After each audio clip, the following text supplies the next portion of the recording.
name and number to our Everyday Chant Harinam Japa WhatsApp group or email to everydaychant@gmail.com. Thanks. Hare Krishna. Hare Krishna. Nama Sarvevya Sishwagatam. Bhaktaganam. Kripya Tavnamevam Vasanagranam Vartu. Hare Krishna, Sat Pune Nagari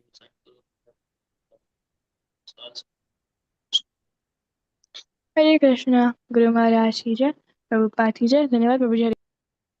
Hare Krishna Mataji, this is Surinder Bhandari from Maryland. Hare Krishna. Hare Krishna. Guru Maharaj ki jai. Prabhupada ki jai. धन्यवाद प्रभु जी. Hare Krishna.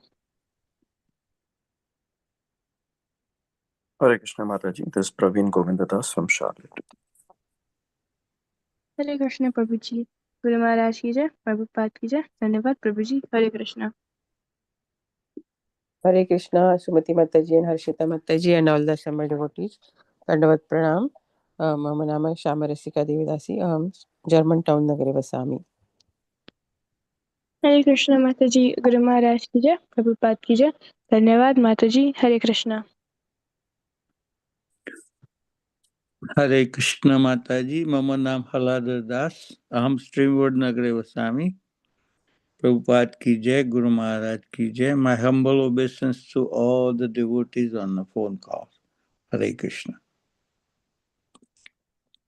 Hare Krishna Prabhu ji. Guru Maharaj ki jai. Prabhupada ki jai. धन्यवाद प्रभु जी. Hare Krishna. Hare Krishna Mataji, this is Neha from New York.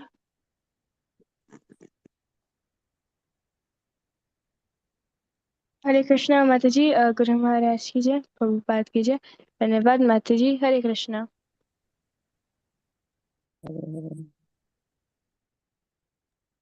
हरे कृष्णा मम नाम विकास कुलकर्णी हम Toronto नगरे वसामी गुरु महाराज की जय श्री प्रभुपाद की जय my humble obeisances to all the devotees on the call. Hare Krishna. Hare Krishna Prabhu ji. Guru Maharaj ki jai. Prabhupada ki jai. धन्यवाद प्रभु जी. Hare Krishna.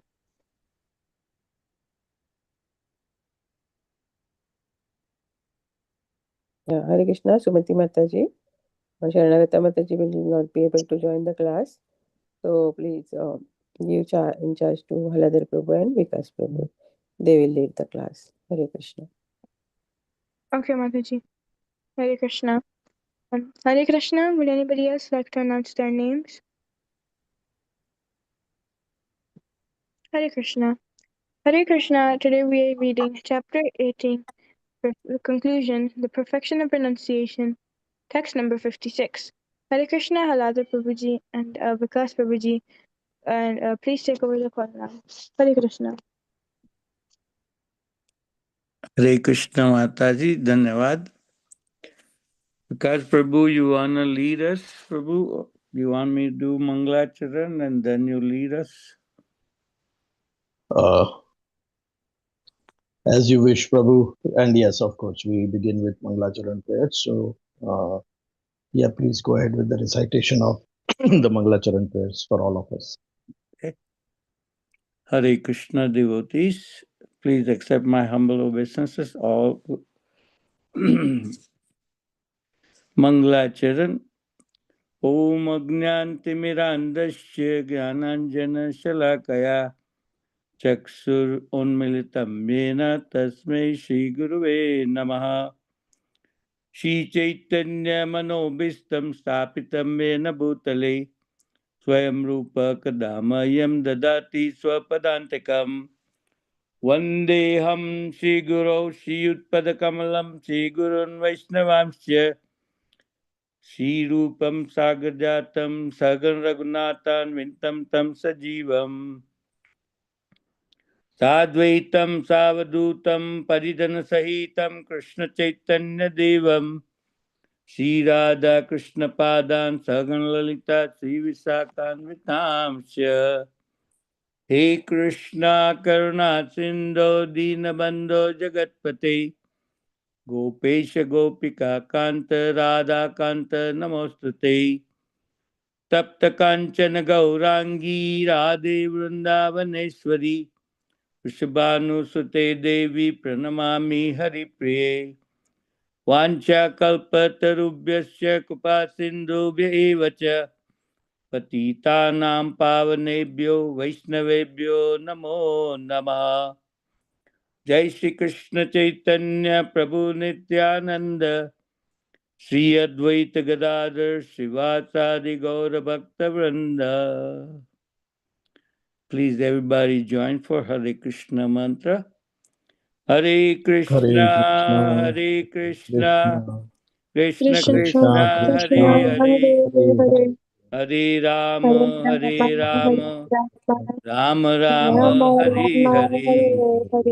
Hare Hare Hare Hare Krishna, Krishna Hare Hare Hare Krishna, Krishna, Krishna Krishna Krishna Krishna Krishna, Krishna, Krishna Hare Hare Hare, Hare, Hare Hare Hare Ram, Rama, Hare Ram, Ram Ram, Rama Hare Rama, Hare.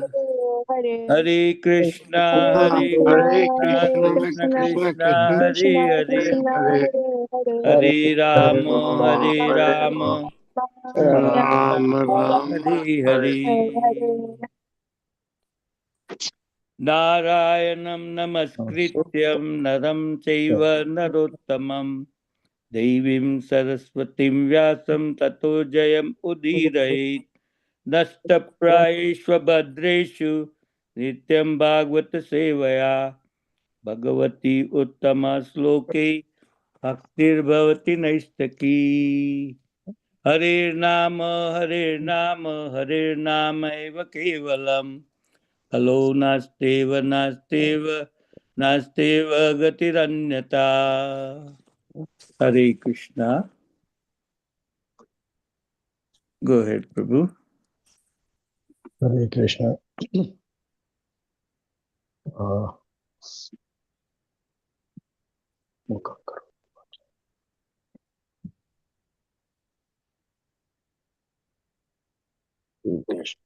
So today we'll try to read and discuss verses 56 and 57. They specifically talk of pure devotional service. And just in terms of quick recap of where we are and what we've done so far. So the chapter starts with Arjuna's question as to what is Tyaga and what is Sannyas. And while Krishna answers that, and he explains the different factors of action, different participants in an action, and then different types of determination, etc. He ends up with that there are four varnas and ashramas, and then within each varna and ashrama, everyone has some specified natural duties that they need to perform. These duties are born of their nature, and they should perform those and not try to emulate others' duties as such. And then he also says that these, all of these actions are influenced by three modes of material nature. And therefore, the way to purify these is try to come to a point of performing actions in goodness. And then, while you may do that, the gradual process is try to come into goodness and then try to renounce the fruits of the action. And as one studies in such renunciation, they actually get to renounce engagement in fruitive activities itself. So that is the perfection of renunciation. When one has perfected their renunciation, then they, through a gradual process of anartha nivritti, like for giving up love and hatred, etc., all sorts of dualities in this world, they attain to Brahma Gyan, Brahma Jyoti, or the Brahma Bhuta stage. They know who they are. So there is no delusion at that time as to whether they are the body. So they don't think of themselves as somebody's son, somebody's daughter, husband, wife, born in a certain nation, in a certain species, etc. They see themselves as the soul that is somehow entangled in this material world. And similarly, they see other souls also equally entangled. And in that state, they have no confusion as to what needs to happen and what needs to be done. or at least not the level of confusion we have. And at that stage, that again, for some people, it may be the end state as such, but for bhaktas, actually the journey begins from there. The true journey begins from there. And that is what the Lord has said in verses 54 and 55, that Brahma Bhut Prasannatma no Shochiti na Kamsati Sama Sarveshu Bhuteshu Madbhakti Labhate Param. So that's where they actually start to get into the deeper meaning, secrets, and engagement of pure bhakti. And now the Lord is explaining what is this pure bhakti. So again, Brahma Bhuta stage is a stage that is sought after by many. It provides unlimited bliss, but that bliss is in some sense comparable to coming to a point of zero, because we have for millions and millions of birth remained in the negative. So because we have seen pain, that state of zero itself feels so blissful, but there is a positive infinity in front of it. So that's one thing. And now, from this state onwards, the person gains entrance into pure bhakti. What does that mean? So, we have, Krishna has explained pure bhakti in multiple places. Very specifically, he speaks of pure bhakti and the actions of pure devotees in chapter 10, verses 8 to 11, the Chatushloki Bhagavad Gita. So, we should always try to remember those four shlokas. But those four shlokas begin with Aham Sarvasya Prabhava Mattah Sarvam Pravartate Iti Matva Bhajante Mam Buddha Bhav Samanvita. See, so at Brahma Bhuta stage, the first words start to become real, because other than that, it is words, it is what we hear, it is knowledge. But a Brahma Bhut person actually realizes what that means, that the Lord is superior and the master of everything. Aham Sarvasya Prabhava, Mattah Sarvam Pravardhati. Everything emanates from him. So when you are at the Atmic level, at the level of the soul, you know that you are not this matter. This matter has come from somewhere. Where has it come from? It has come from him. Whereas I, as the soul, come from, we also start to understand that it has come from him. My relationship is not with the temporary. The world that we see around us is temporary. It is,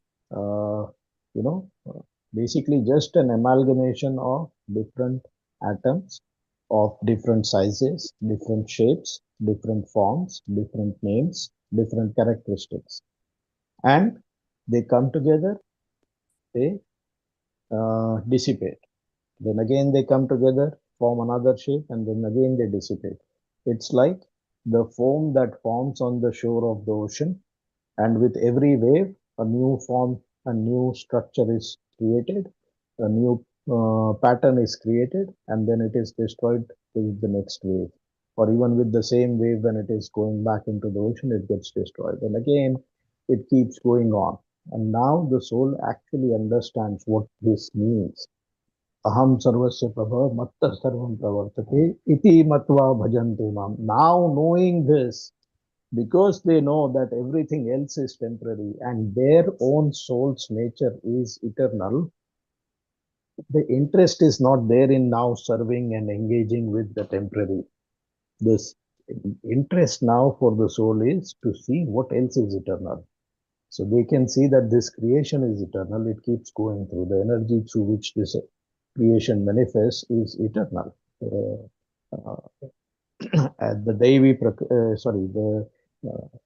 Maya Prakriti itself is eternal. It is Lord's energy. The Jiva's Prakriti is eternal, and the Lord is eternal. So now they start to engage themselves in the service of the Lord, and they start to engage the Maya, the material nature, also in the service of the Lord.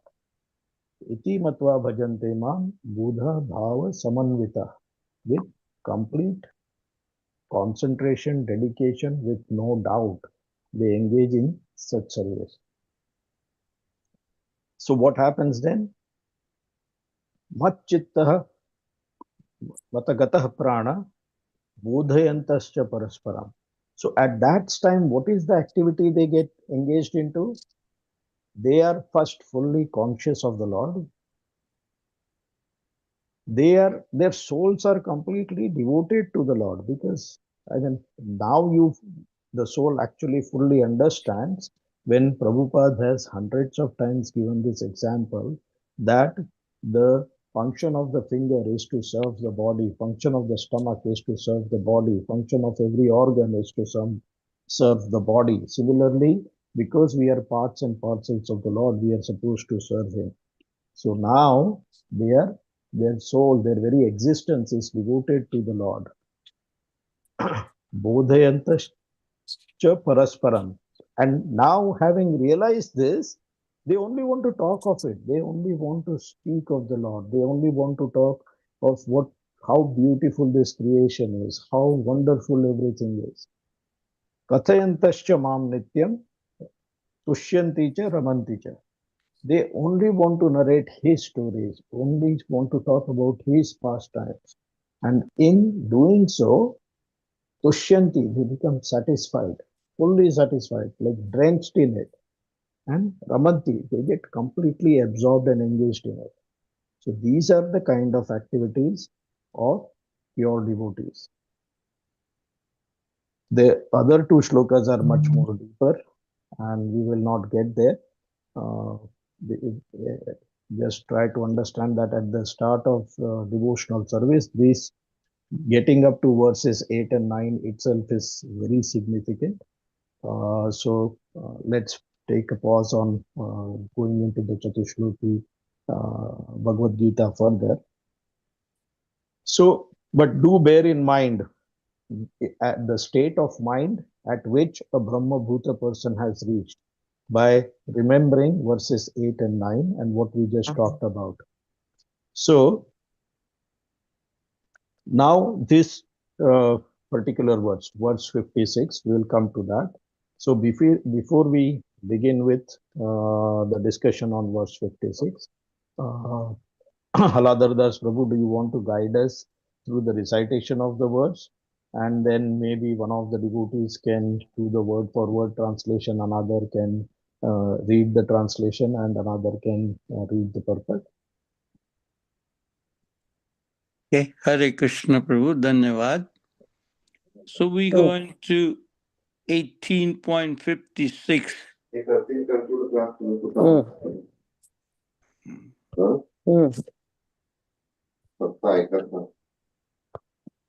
Hello? Yeah. On page number 697 on the English Bhagavad Gita, the wording are Sarva Karmani api sada kurvano mad vyapashrayah mad prasadat avapnoti sadham padam avyayam. Sarva Karmani api sada kurvano mad vyapashrayah mad prasadat avapnoti sadham padam avyayam. You want me to do two verses at a time, Prabhu, or one at a one?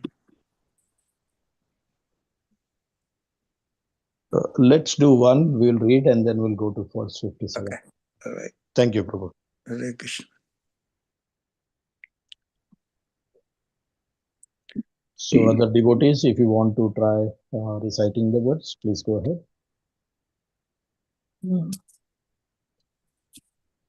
Hare Krishna, Srimati is reading. Text number 56. Sarva karmanya api sada kurvano madvyapashrayah matprasadadavapnoti shashvatam padamavyayam. Hare Krishna. Hare Krishna, Shamarasika reading.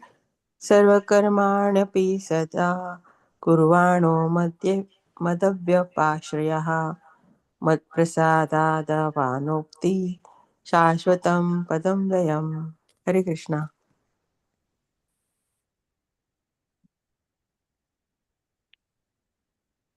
Anybody else?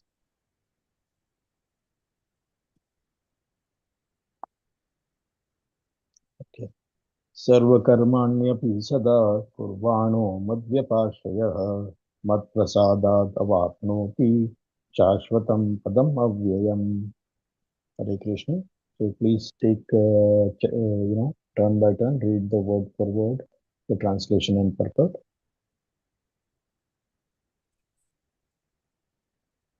Anybody? Okay. Aladar Das Prabhu, Yeah. Srimati Mataji and Shamrasika Mataji, you can take one of each. Okay. Sarva means all. Karmani, activities. Api, although. Sada, always. Kurvanaha, performing. Mad avapno, madvapashayaha, under my protections. Mad prasadat, by my mercy. Avapnoti, one achieves. Tasvatam, the eternal. Padam, abode.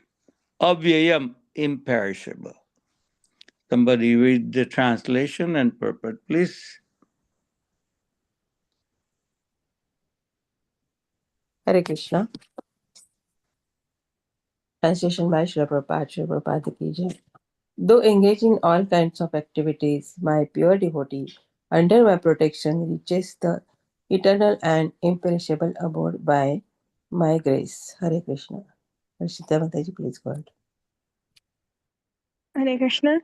Hare Krishna purport by Srila Prabhupada and Srila Prabhupada ki jai. The word Mad Vyapashraya means under the protection of the Supreme Lord. To be freed from material contamination, a pure devotee acts under the direction of the Supreme Lord or of his representative, the spiritual master. There is no time limitation for a pure devotee. He is always 24 hours a day, 100% engaged in activities under the direction of the Supreme Lord. To a devotee who is thus engaged in Krishna consciousness, the Lord is very, very kind. In spite of all difficulties, he is eventually placed in the transcendental abode, or Krishna Loka. He is guaranteed entrance there. There is no doubt about that. In that supreme abode, there is no change. Everything is eternal, imperishable, and full of knowledge. Hare Krishna. Beautiful. Hare Krishna. We will also go through verse 57 and then we'll do the discussions together. So, Haladar Das Prabhu, do you want to guide us through the recitation of the verse? Yes, Prabhu. Dhanyavad.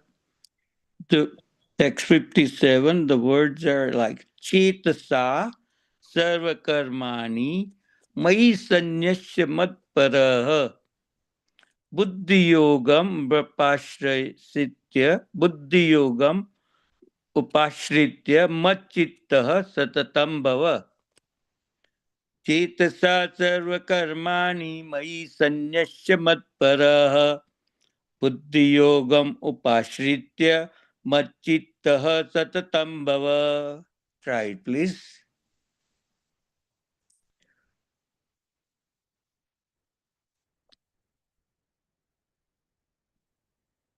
Hare Krishna. Sumiti's reading. Chetasa sarva karmani mai sanyasya matpara buddhi yogam upashritya machitta satatam bhava. Hare Krishna. Hare Krishna. Chetasa sarvakarmani mayi sanyasya matparaha buddhiyogam upashritya vachitta satatam bhava. Hare Krishna. Hare Krishna. Chetasa sarvakarmani mani sanyasya matparaha buddhiyogam upashritya machitta satatam bhava. Hare Krishna. Other devotees, please, if you would like to recite, go ahead.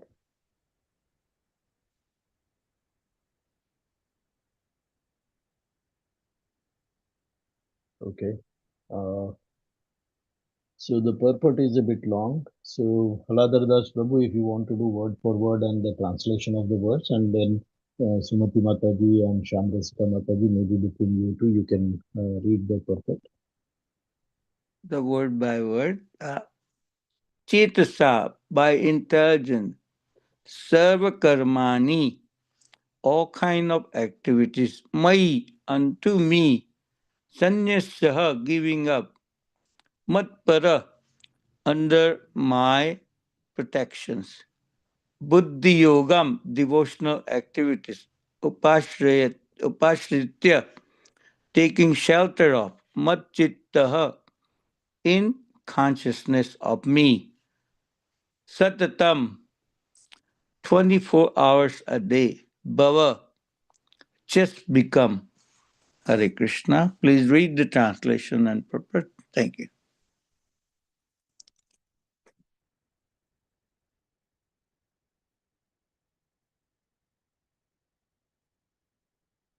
Hare Krishna. Translation by Sri Prabhupada. Sri Prabhupada ki jai. In all activities, just depend upon me and work always under my protection. In such devotional service, be fully conscious of me. Purport by Sri Prabhupada. When one acts in Krishna consciousness, he does not act as the master of the world. Just like a servant, one should act fully under the direction of the Supreme Lord. A servant has no individual independence. He acts only on the order of the spiritual master. Sorry, of the master. A servant acting on behalf of the Supreme Master, unaffected by profit and loss. He simply discharges his duty faithfully in terms of the order of the Lord. Now, one may argue that Arjuna was acting under the personal direction of Krishna, but when Krishna is not present, how should one act? If one acts according to the direction of Krishna in this book, as well as under the guidance of the representative of Krishna, then the result will be the same. Hare Krishna. Harshita Mataji, please go ahead. The Sanskrit. Hare Krishna.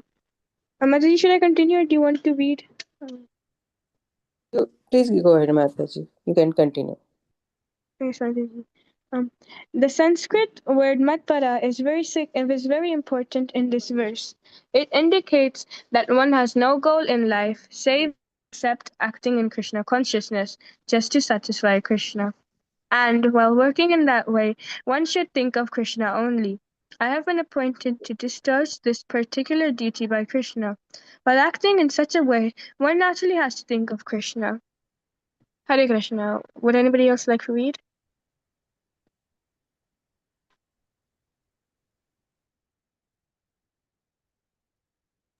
Go ahead, Mataji. Complete the purpose. Yes, Swamiji. This is perfect Krishna consciousness. One should, however, note that after doing something whimsically, he should not offer the result to the Supreme Lord. That sort of duty is not in the devotional service of Krishna consciousness. One should act according to the order of Krishna. This is a very important point. That order of Krishna comes through disciplic succession from the bona fide spiritual master. Therefore, the spiritual master's order should be taken as the prime duty of life. If one gets a bona fide spiritual master and acts according to his direction, then one's perfection of life in Krishna consciousness is guaranteed. Hare Krishna. Hare Krishna. Thank you, dear devotees. I do not assume and make any presumption that the conversation or the discussions have to come from me. We all are sadhakas. We all are progressing on the path. So, if anybody wants to, you know, provide their reflections on these two verses, I'm happy, and we all are happy to hear of it. And if not, I'm happy to support the conversation, and that's really what I'm doing. So, from continuing from the previous verse, 1855 sorry, go ahead. Hello. Okay. So, continuing from verse 55 to 56, what the Lord is now saying is that his pure prema his devotional service and the destination. And here he is talking of Krishna Loka. He is not even talking of Vaikuntha Loka. That destination and that kind of prema can be attained only under his protection, only by his devotee. So those are the two conditions. The person must be engaged. So who is the devotee? He is engaged in devotional service, and it can be attained under his protection. So again, we know from the Damodar Leela, there are two things. One is the devotee's endeavors. And what kind of endeavors are those? Those are intense endeavors, to the point of, falling down. Like there is, the devotee doesn't stop. Mata Yashoda didn't stop. She kept chasing Krishna until she was completely tired. And then the second thing happens, the mercy of the Lord comes. So that is the way to attain success. So such prema, such destination can be attained only by the devotee and only under his protection. And how does the devotee achieve it? Prabhupada has said it beautifully in the purport. He says, the devotee is always 24 hours a day. Just look at how one after another Prabhupada is making the point and emphasizing it. 100% engaged in activities under the direction of the Supreme Lord. And then what is the direction of the Supreme Lord? Basically following the Bhagavad Dharma. So either follow Bhagavad Gita's directions or Srimad Bhagvatam, and wherever possible, and since it's not possible for all of us to simply read the text and understand and interpret and then act on it, try to do so under the guidance of the spiritual master. Then we are acting in devotional service, towards devotional service, because devotional service is not a point, it is a continuing journey. So what does this mean when Prabhupada is saying always 24 hours a day he is engaged in devotional service? So we sleep, then we perform our daily morning activities, we eat, we work, and then at the end of the day again we go back to sleep. What is it that we can offer? How can we offer these things? Because it says at all times, everything. So what does this mean? Can we offer sleeping? Sleeping is supposed to be actually in mode of ignorance. Is it okay to offer that to the Lord? How do we do that? Morning activities, can we offer that to the Lord? So what does this mean? How do we interpret this? So the interpretation here is just in the change of attitude. So let's say you ask a normal person, hey, why are you having a bath? The person will say, oh, I have to get ready to go to work. Now, the same question you ask a devotee going for Mangal Arti. You ask him, why are you having a bath? What do you mean? I have to do Arti, right? So the same act, bathing has to happen, but the intention for which you are undertaking the bathing now changes the outcome of bathing. The activity is happening, it's the same activity. It is the intention and the deployment of what you are doing or the intention with which you are doing it changes everything. So now somebody who's taking a bath for performing Mangal Arti or any of the activities related to the Lord is now directly engaged in devotional service. Now you may say, somebody can say, yeah, but everybody has to work, everybody has to go to job. That person is also doing his job. Maybe what he earns from his living, he gives it back to the Lord. Sure, nothing wrong with that. And the Lord says, as the person works and the fruits of his action are given back to the Lord, his karma becomes karma yoga. But that is the distinction still. Karma yoga is better than karma. But there is a distinction between karma yoga and direct bhakti.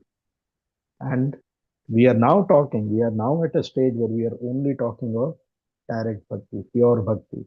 So how can we start to look at what we do during the day such that the example that I gave, that I am taking a bath to go to office or get ready for work versus I am taking a bath to perform arti, how can we start to slowly, one by one, change our approach to what we do to then, you know, the very bad example, but perhaps the right example in some sense is you keep strengthening your position one step at a time, one nail at a time. You are able to embed your devotional service into our chitta. So that is the example that you can purify our daily activities and say that it is in pure devotional service and convert it into pure devotional service. So now the activities are not changing. So the devotee is still performing his varnashram duty. He doesn't endeavor too much in performing the varnashram duty. He performs them as simply as he can. And doesn't persevere or lament in the worldly duties, the varnashram duties too much. But he does not compromise on his sadhana duties, his sadhana bhakti. So that is the distinction. So the devotee is still in the world, he still lives in this world, he still performs the very same duty. He tries to convert them and always do them with an intention that if I am earning and I am living, I am able to devote more and more time concentratedly to the Lord. I am doing this because I have to get grains which I can then cook prasadam and then offer to the Lord. And today is being Ekadashi, not grains, but fruits, let's say. But that is how the devotee is still performing Varnashram duty, is attempting to be totally Krishna conscious at all times, and then is through the Varnashram duty and through his sadhana duty engages in pure bhakti. Now, why is such devotee focused on only on Krishna? Because everything else is tinged with something that is not that pure. A pure devotee is distinct from a jnani, a yogi, or a devotee of any other, a demigod, or any other, maybe even the universal form of Krishna. The pure devotees, only focused on Krishna. And we've heard this, chapter 18 is supposed to be a conclusion. So we've heard this before. Where have we heard this? The Lord has basically said, and see, now you can make the link. In chapter 12, I think between verses 8 to 12, in those 4 or 5 verses, there is a step-by-step process given. You first engage your mind in me and your intelligence in me. If you cannot engage your mind and intelligence, then just work for me. If you cannot work for me, then offer the fruits of your actions to me. If you cannot do that, then you, meditate upon me or then gain knowledge of me. So these are the kind of, progressive ways to get to the Lord. But the best is to completely be absorbed in the Lord. Mayi eva mana adatso, mayi buddhim niveshaya. So the mind and intelligence completely absorbed in the Lord. So with this attitude and with each action, one will progress in pure bhakti. Now, another way to look at this verse is the Lord has given, verse 56, the Lord has basically almost is giving a formula for how to attain Krishna Loka. the Lord uses the word avapnoti. Now, avapnoti is like a continuous participle in grammatical sense. It means it has happened in the past. It is happening now as we speak. Somebody is attaining the Lord's loka, and in future also it will happen. It is there. Now we as individual souls, we have been so submerged in material life, cannot even understand what this means. We've not seen it.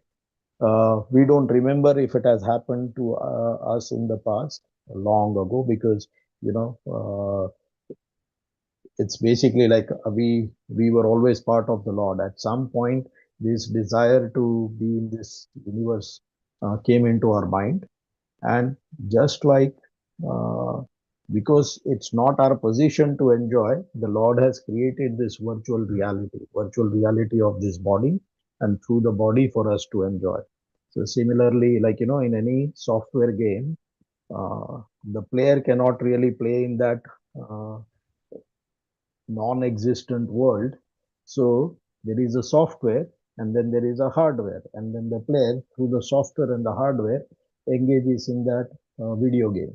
Similarly, the Lord has created it because we wanted to enjoy it. So anyway, coming back to our words, this path has been there, is there, will be there. So that is the Lord's formula for us. It is for us to take that formula. And he says, not only that this is absolutely guaranteed to work, it happens in my protection. Under my protection, you will do all of this. So whether we are complete or not, the Lord actually helps us. How does he help us? So we've seen in Bhagvatam, there is the story of Ajamila. I don't know whether other devotees, not every devotee on the call knows that story. We don't want to get into it. Perhaps you can just do a, Google search and read the story of Ajamil. So that is where the Lord can even pull back a fallen devotee from the brink of death and hell into his protection. He reduces the pain in other situations. So if we are supposed to have 1,000 times whatever pain, we get maybe 1 or 2 times that. That is his mercy. He offers us the capability to withstand the pain or the outcomes of our sinful reaction. This is all his protection. When suddenly we cannot see things, we are confused, and guidance comes, some sort of knowledge comes, that is his mercy. There are so many examples of this, and we can find it in our own life and around us. And in the best way possible, we also know through other devotees, and there are so many such stories that people will inform you of in Krishna, in basically ISKCON, that devotees who have performed pure bhakti somehow end up in Mathura or Vrindavan, or at the point of their soul departing from this body, somehow they will be reminded of the Lord. The Bhagavad Gita will come to them, a shlok from the Bhagavad Gita will come to them, somebody will be reciting Bhagavad Gita to them. So this is how the Lord always ensures this. And again, as I said, this chapter 18 is conclusion. So concluding what? It has already been spoken. Where has Lord spoken of his protection? Any other devotee? Maybe I'll continue. Chapter 9, verse 22. Ananyas chintayanto mam. So again, see, the very same thing. Without deviation, without thinking of anything else. Ananyas chintayanto mam ye janah paryupasatu. Tesham nityabhiyuktanam yogakshemam vahamyam. The Lord says, I personally ensure the protection of what you have, and I give what you lack. And it is not just in material sense, it is actually in the spiritual sense. So he will protect whatever small capital we've created through our devotional service. He protects it. Birth after birth, he protects it. because the Lord has said, if you are incomplete in your devotional service, you will start from the very same point next birth. Not the same with material world, right? We earn $1 billion or $1 million, doesn't matter. Next birth, we are again basically naked, and we have to start from that point onwards. So he, in material world and spiritual world, he protects our capital, the spiritual capital, and he adds to what we lack. So he will keep pushing us and pulling us, both pushing and pulling us towards his devotional service. And again, we can take comfort in it. I think devotees know of the story of Bilvamangal Thakur, where he had a doubt. How can the Lord personally do this for everything, everyone, every soul? So he actually tried to scratch and change the word there in his commentary.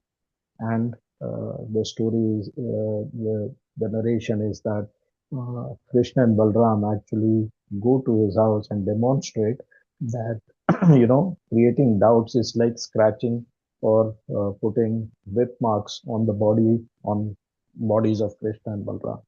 So this is how personally the Lord takes it. All we have to do is follow a small path. And that's really what verse 57 is going to talk to us about. Let me just see whether I have covered everything in this verse. Yeah, again, the important thing is what Prabhupada says. There is no time limitation for a pure devotee. So it's not like okay, I'm done now, 2 hours. I need some time for myself. No, a pure devotee doesn't think like that. It's not like, I'm done with, I showed the prasad, I did the arti, so I'm done for the day. I need some entertainment for myself. No, there is no time limitation for a devotee. He is always 24 hours a day, 100% engaged in activities under the direction of the Supreme Lord. So that was verse 56. Now let's go to verse 57. And here is the formula. What is the formula? In all activities, just depend upon me. Work always under my protection. So what does that mean? Let's break it down. It means we are not free to act independently. We cannot act whimsically. I want it, so let me do it. Oh, so yesterday I spent my day in devotional service, so now I am free to act whimsically. No, every day, every time, continuously, the devotee is engaged. And again, I mean, we may be thinking this is too much, but we forget that in verse 54 and 55, this is again, every verse builds from the one before to the next. So there we are talking of pure devotees who are already at Brahma Bhuta stage. They definitely will not act whimsically. They will not act independently. There is no independence because they realize that as a finger is attached to the body and must support the whole body, similarly, they must support the intention and purpose of this creation and the intention and purpose of the creator. But Prabhupada actually gives a further meaning to this. What does not acting independently and completely engaged in his activities mean? So Prabhupada is now giving us the analogy, and it is so appropriate. It is that of the servant and the master. Actually, in other places, Prabhupada says slave and the master. We are like slaves. A slave can be bought and sold in the market. Thankfully, it's not there in physical life, but get the example of it. The slave has no control where he lives, how he lives, what he eats, how he eats, what is given to him, how much to work, what to work on, what facilities to have when he's working on something, what is the compensation, what's the fruit, how much is there, can he even enjoy it? None of that is in slave's control. In another place, Prabhupada goes one step further. So the slave can revolt and fight against the master. Prabhupada gives the example of an animal. The animal is so subservient, it doesn't even revolt. Purely, simply accepts what the master is giving and doing.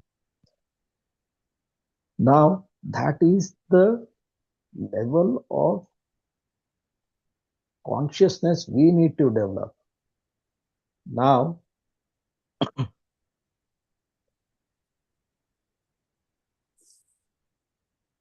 that to gain that consciousness, how to gain that consciousness, how to get there is difficult, right? The examples are there, but it is difficult in the sense that we need to now be like a judge who's giving out, judgments, but he's untouched by whether somebody is rewarded $1 million or somebody is given a death penalty. So whatever is happening around it, the person is untouched. He's like a soldier. Even if he's killing, he's not affected by it. He's like an accountant. Even if he's counting $1 million, he's not affected by it. But where I was talking about the animal or the slave type of mentality, you can progress to that level of spiritual progress through Shikshashtakam. So Shikshashtakam is something that Lord Chaitanya wrote, and I think I have read somewhere that he only wrote that much, only 8 verses. The rest he's provided discourse and other devotees have written. But Lord Chaitanya only, I think he propounded Shikshashtakam. And in Shikshashtakam, there is a step-by-step process from verse 3 to verse 8. There is a step-by-step process in how the mentality of the devotee is purified. From 3 to 4, 4 to 5, 5 to 6, 6 to 7, and 7 to 8. And the last verse is Ashklisha Padratam Pinashtumam Adarshanam Marma Hatam Karotuva. See, verse 8 is so close to what we are now talking about in terms of being like a slave, a servant, or like an animal to its master. While it may appear difficult to us who are influenced by matter, there are examples that are given how we can start to look at it, how we can start to emulate that in our own life. And see, in this verse, there is this one word is very significant. And Prabhupada actually says in the verse, the purport itself that it is significant.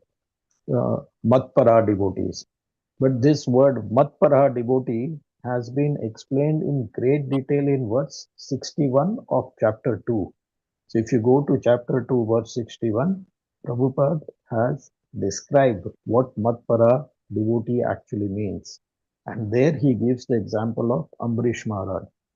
And when speaking of Ambarish Maharaj, I will not narrate the Sanskrit verse, which is quoted from Srimad Bhagvatam, I think 9th canto, but I'll just read the English translation of it. King Ambarisha fixed his mind on the lotus feet of Lord Krishna.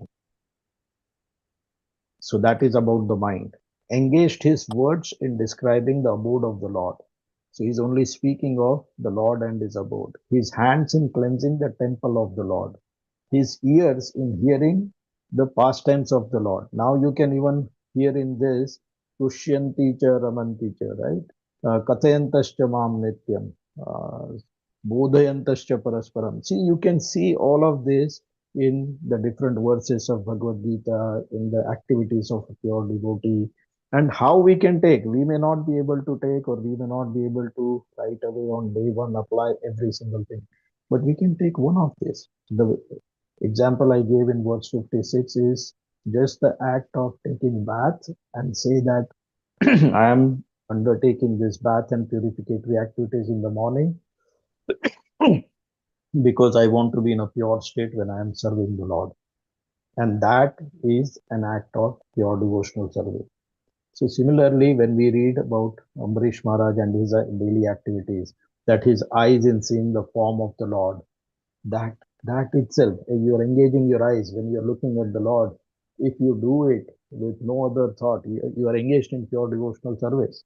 His body in touching the body of the devotee or serving the other devotees, that's really what it means.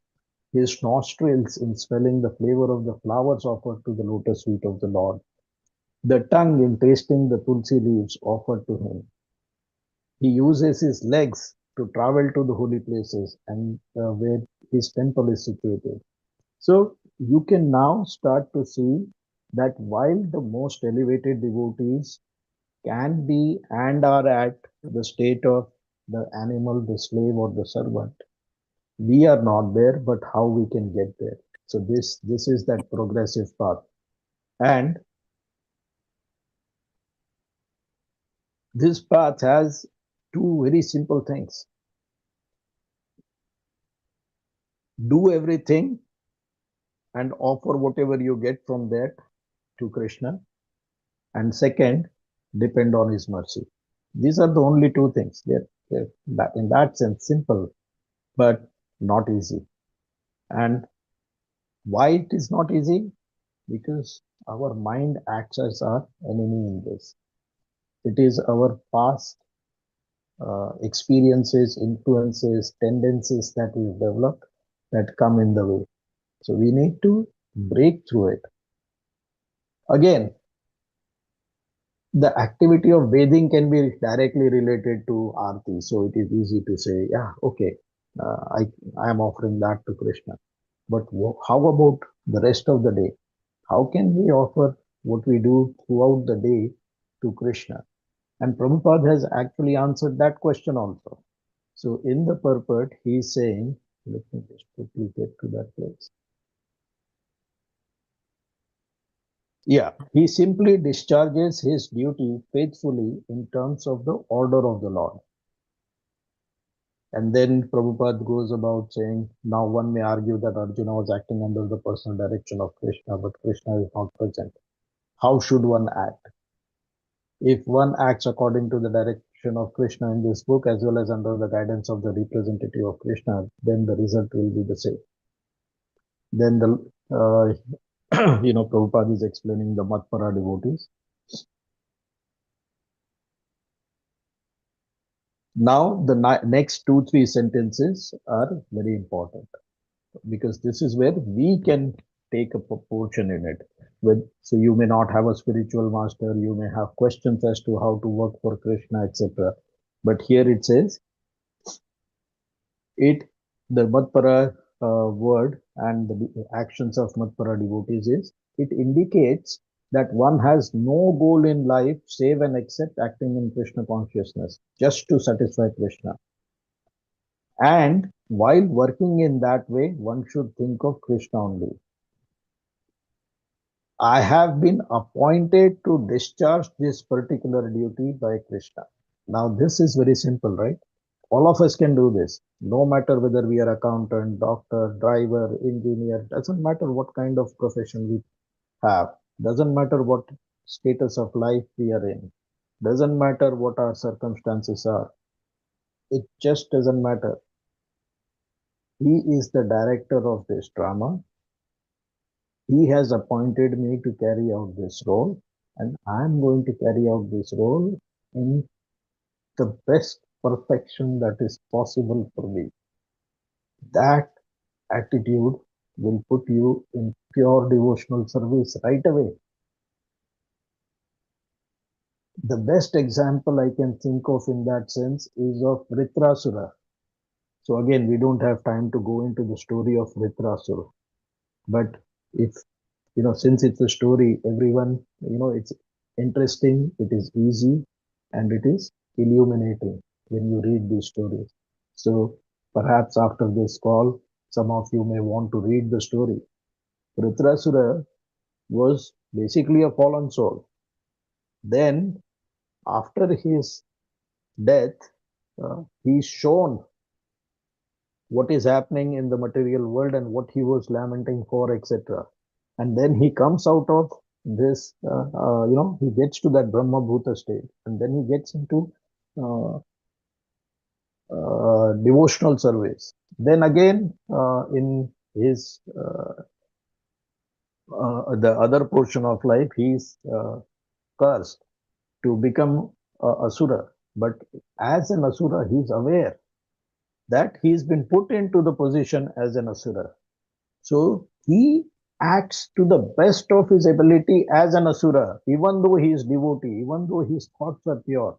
He's he is born to kill Indra. So he goes to fight Indra. He knows Indra is wearing uh, Vishnu Kavach, I think, Narayan Kavach. Yeah, that I think it's the word is Narayan Kavach, given by Dadichi Rishi. And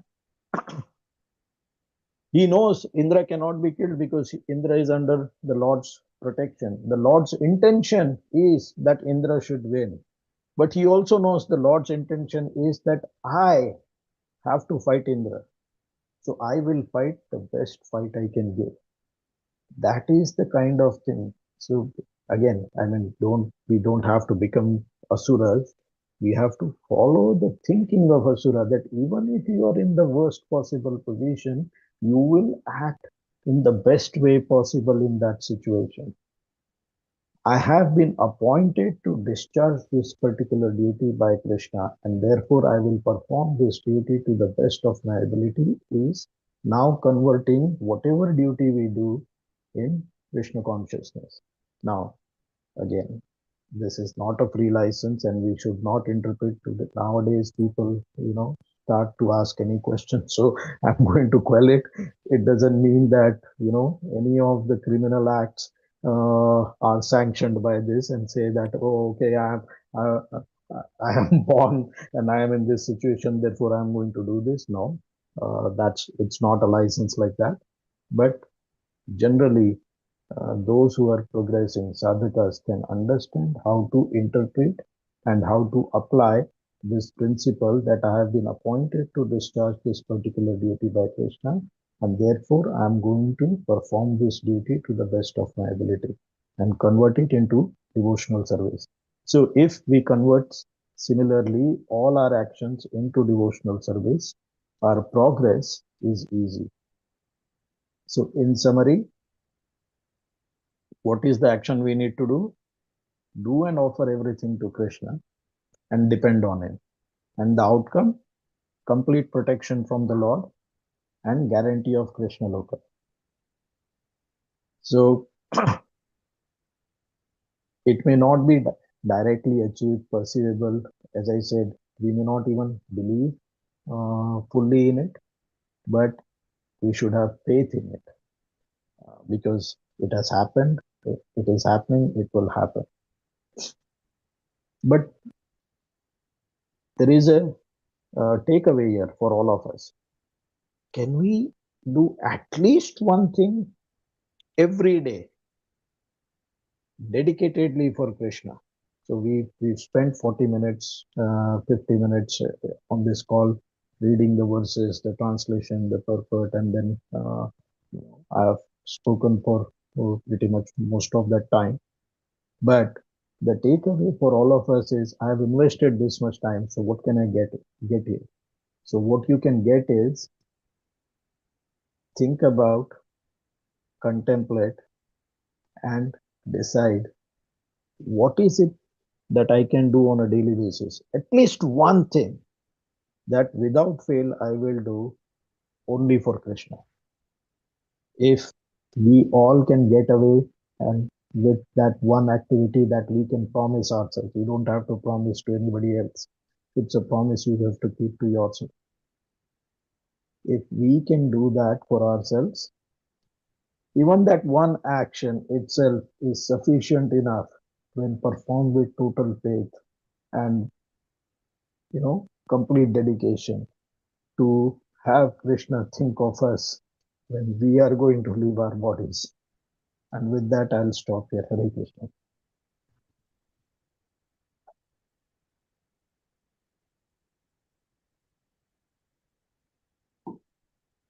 Any questions, comments, please?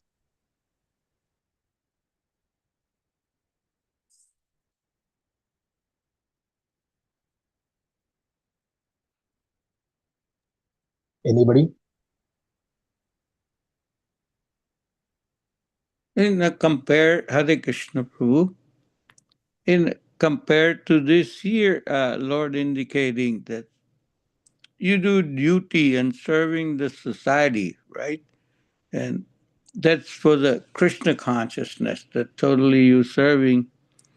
But what about the people, I mean, not people, those saintly peoples are just doing meditations and doing just for themselves, not serving in this society, totally isolated people, you know.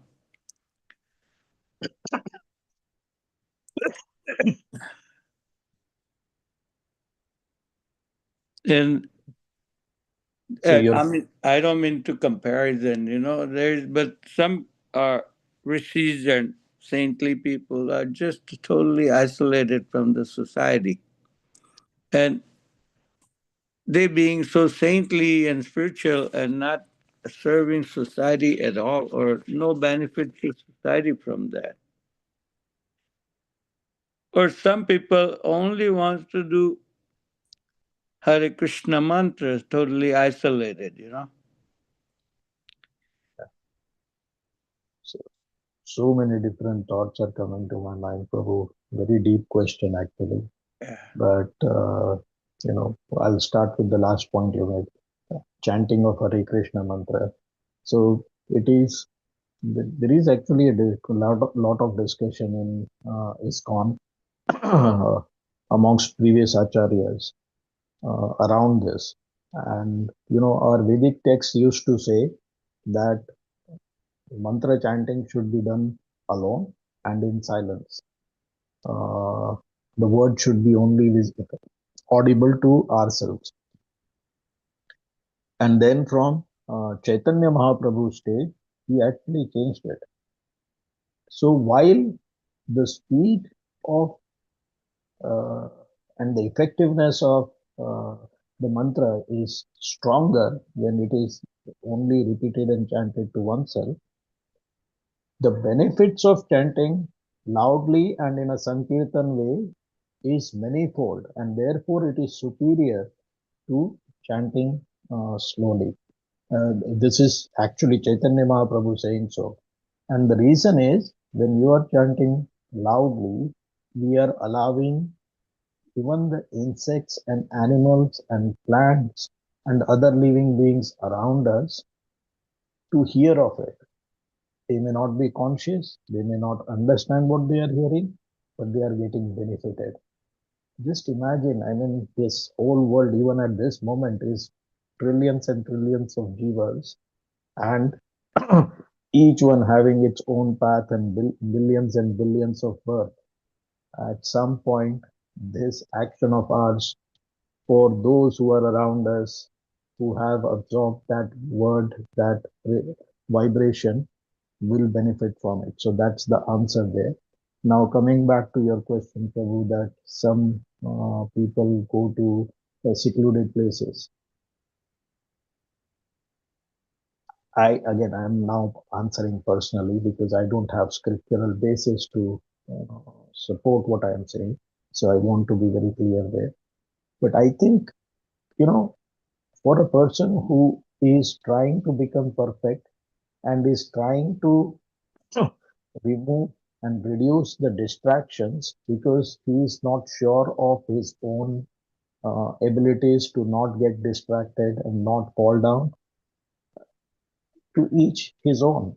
If they think that is the right path for them and they are going and actually progressing and they get to the Brahma Bhuta stage, their journey will start from there onwards in bhakti. They may even in a secluded place perform bhakti to the Lord, like Krishna. They may even serve Krishna, right, in a secluded place. They may not do it at this time for others, but now that devotee is, it's not like they will not get the benefit. They will also go to Krishna Loka. This formula works for everybody. If you are engaged in devotional service, you will end up there. But devotional service is such that it automatically brings with itself compassion for other living entities. So at certain stage, that devotee, although he is aloof, like Shuk Maharaj, he used to roam around cities naked. People used to throw things at him, spit at him, do whatever. He was careless. And yet he was caring enough to hear of Srimad Bhagavatam and recite Srimad Bhagavatam because such recitation is pure and is helpful and benefits everybody in the universe who is able to listen to it. So the journey through which they are going through. So if somebody who's going in a secluded place is only performing yoga, they may get to the Brahma Bhuta stage and their journey will begin from there.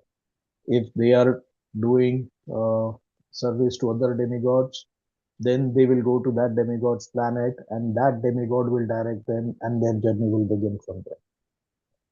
If they are doing service to the Lord, then because the Lord is within, and the verse 10 now come into play, Prabhu, chapter 10, verse 10. Tesham satat yuktanam. So if they are continuously engaged in the Lord's service, bhajatam priti purvakam.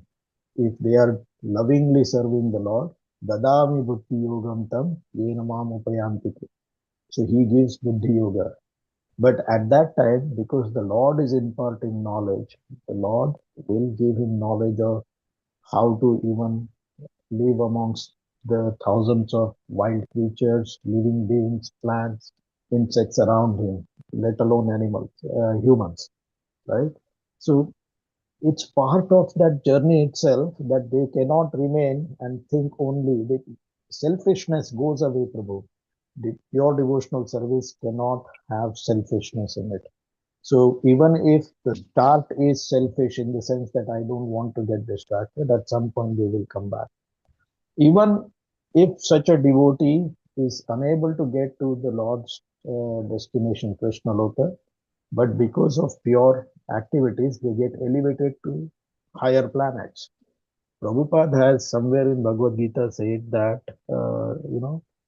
the devotees in Tapa and Satyaloka, the top two lokas, they are so far so pure and so less engaged in the material world that once in a while they may be completely enraptured by compassion and therefore they may come down to the lower worlds. Otherwise, they don't even want to come back to this world. But the only reason they will come back is because of compassion for the fallen souls in this world. So my point is, at the start of the journey, you may think, oh, that self is going, the person is going there. But the journey itself is such, the moment there is fire, there is light. Similarly, the moment there is bhakti, there is no selfishness. There is just pure compassion. And sama sarveshu bhuteshu, you start to see everybody as equal. You start to see that I have gone through this trouble, whether I have come out of it in seclusion or otherwise. Now that I have come out, I want to pull this person out. He's also, struggling and he's caught into this quicksand. How do I pull him out? So that is the kind of and nature of pure bhakti, Prabhu. Hare Krishna. Hare Krishna. Very nice. Any other question, comment? If not, I'll actually still ask you whether you want to say it here or not, but commit to yourself to think of performing that one single action, one single thing that you will on a daily basis without fail do it as a service to Krishna. If we all, some of us, one of us tries to do that, then our discussion today is successful. Hare Krishna. Shall we stop here? Yeah, if nobody has a question, yes. Yeah. Hare Krishna. Okay, so we'll say our prayers to the Vaishnavas. Vancha kalpatarubhyascha kripa sindhu patitanam bhavyo Vaishnavebhyo namo Anantoti Vaishnavebhyo. की जय Hare Krishna. हरे कृष्ण हरि बोल तिल हरे प्रभुपाद कृष्णा की जय हरि बोल गुरु महाराज की जय। Hari Bol. इस विकास हरि प्रभु की जय। हरे कृष्ण। जय। हरे कृष्ण हरि बोल। हरे कृष्ण श्याम रसिका माता जी, हरे कृष्ण। हरे कृष्ण।